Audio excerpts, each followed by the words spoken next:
Hi YouTube. So this very late is a video of my favourites for March 2014, and I'm sorry that we're already 2 weeks into April before I've done this. I've just been really busy, busy at work, and to be honest also I'm kind of battling with my technology because I have got quite a few new pieces of equipment. New camera I got ages ago, new computer, and I kind of need to set aside the time to learn how to use all this new stuff because I do intend to start doing I hope slightly better looking videos with my new camera, but as I say, I just haven't had the time to take on board the learning process, so I'm still with my trusty iPad. But hold tight folks, because soon you will be getting better photographs, possibly showing me myself if I can work up the courage to go on camera, and certainly I hope showing the products that I'm talking about in a clearer light. So anyway, back to March. I had quite a few favourites, mostly makeup, it's fair to say. Where shall I start? I'll start with the skincare because I did just want to highlight two items that I've enjoyed using this month. The first is this, which is quite a good budget buy. It's from Marks and Spencer's and is their Formula Skincare Age Replenish, the neck cream. And I actually got this because it was a free gift, effectively. I had a voucher for, I think, £10, and I got this. And I just, I'm never quite sure about neck creams, whether buying them really can be justified or you just use your ordinary face stuff. But I really do like this product. You'll know if you watch my videos that I like pump action. I think they're nice and hygienic, keep the products stable. This is a very nice replenishing cream. It feels thick. It feels a kind of mixture between a gel and a cream, which I quite like. That feels kind of different from most of my face creams. It's very lightly fragranced, and it does feel nourishing to the neck. So, and I'm pretty sure it costs around £10 or less. So worth checking out the Marks and Spencer shelves sometimes. They do have some nice stuff. I never think of going there for skincare or makeup normally. The other item that I've enjoyed, kind of sadly appropriate, it's the Lorraine Scott version of the Caudalie Eau de Beaute. She was commissioned shortly before she died to design the bottle, which carries effectively her logo. But I also think she probably, or rather Caudalie, slightly changed the formulation of their spray, which I do use. This version smells to me to have a little bit more mint in it. I'm not a great fan of mint normally, and it is, if it's an essential oil, slightly irritating, although it doesn't actually irritate my skin too much, or this doesn't. But I have found it quite refreshing. This little bottle was £11 at Space NK, and again, I think I had a discount voucher, so that was why I got it. But I have been enjoying it in the suddenly slightly warmer weather we've been having. So those were my two skincare items.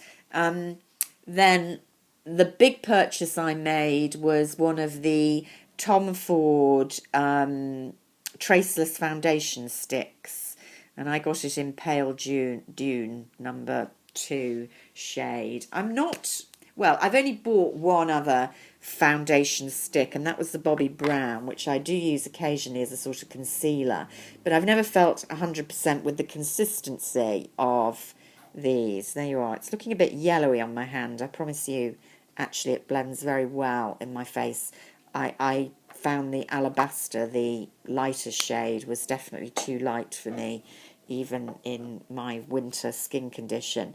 This, although it's thick, really does melt into the skin and isn't too drying. And what is amazing about it is its lasting power. It really does stay, particularly around the vulnerable parts of my face, which are my chin, where I've got a lot of hyperpigmentation. It's a bit red, the pores are very showy and it's quite oily, and around the T-zone. So I haven't used this to do my full foundation. It's quite a thick coverage, I have to say, but doesn't look thick and cakey. Rather full in the sense that it covers up what you want it to cover up. But what I tend to do with this is, if I want my makeup to last, I apply another liquid foundation. My favourite is by Terry, but I use others as well.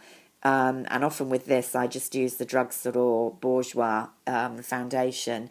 And then in the kind of vulnerable areas, as I say, T-zone, round the nose, chin, I add this, buff it in with one of my other favourites this month, which is the Samantha Chapman Real Techniques.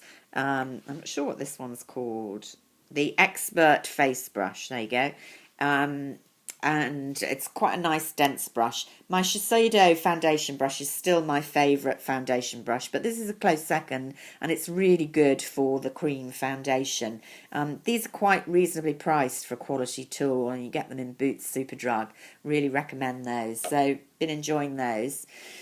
Been enjoying an old favourite as a contouring. This is actually a Burberry item. It's their Light Glow, and it's meant to be a blush, earthy blush in number 7. It was one of the first Burberry products I bought, and the recommendation I'd read for it said, don't use it as a blush. It's a brilliant contour item. And, you know, maybe you can see from that. It's a very, I don't know why I'm covering the mirror. It's really not.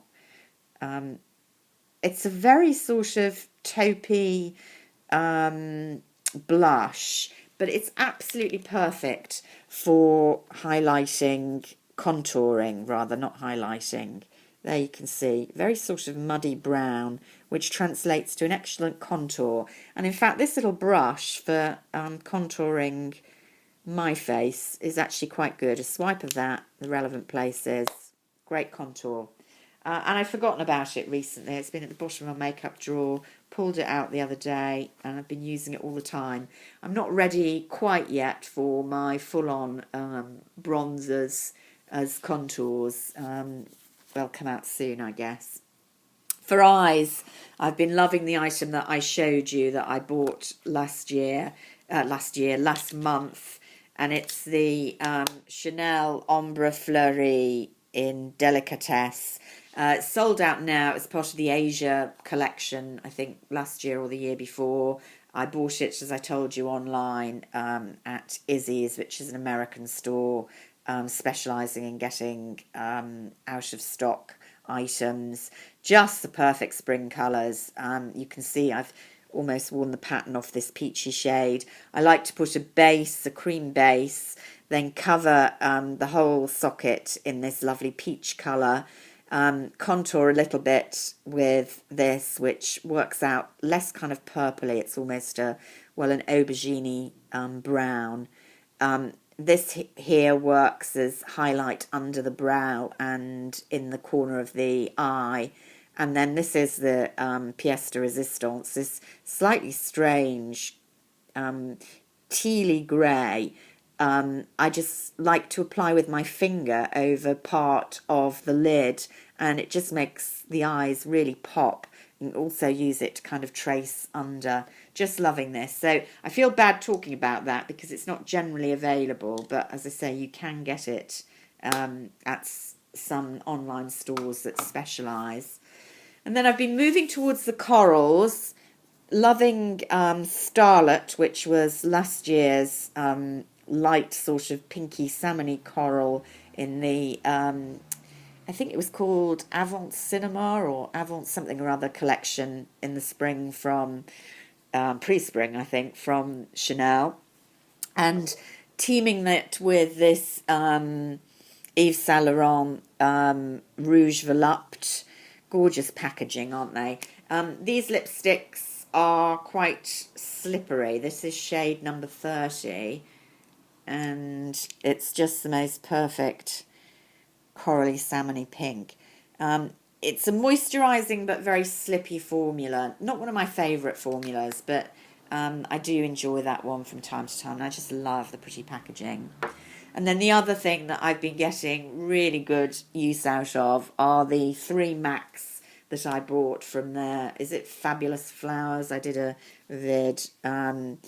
The plummy one, which is Heavenly Hybrid, I've used the least. It's nice and I have been using it. Then Dreaming Dahlia, this orange that's very wearable. Again, a slightly less sticky version and slightly more red than coral, but very, very wearable at the moment. Not too full on if you want to get into the orange trend. And then I'm quite surprised, I've really been enjoying this one, Fleur de Coral, which is a corally nude. There you go, which really suits me, and it's now my kind of second favourite MAC nude. I'm very fond of Pure Zen, which I've talked about before. You can see the two of them. That's picking up very orange on the monitor, it's slightly less so. But they're very, very close, and the Pure Zen is, I think, a cream sheen, yeah. Whereas these ones are lustres. So lustres are slightly less densely pigmented. But this Pure Zen that I've shown you is part of the Marilyn collection, but you can get it in their standard one. So that's what I've been loving. Nothing like a pretty lipstick to brighten up your face in spring. And I will see you soon with my empties. Bye for now.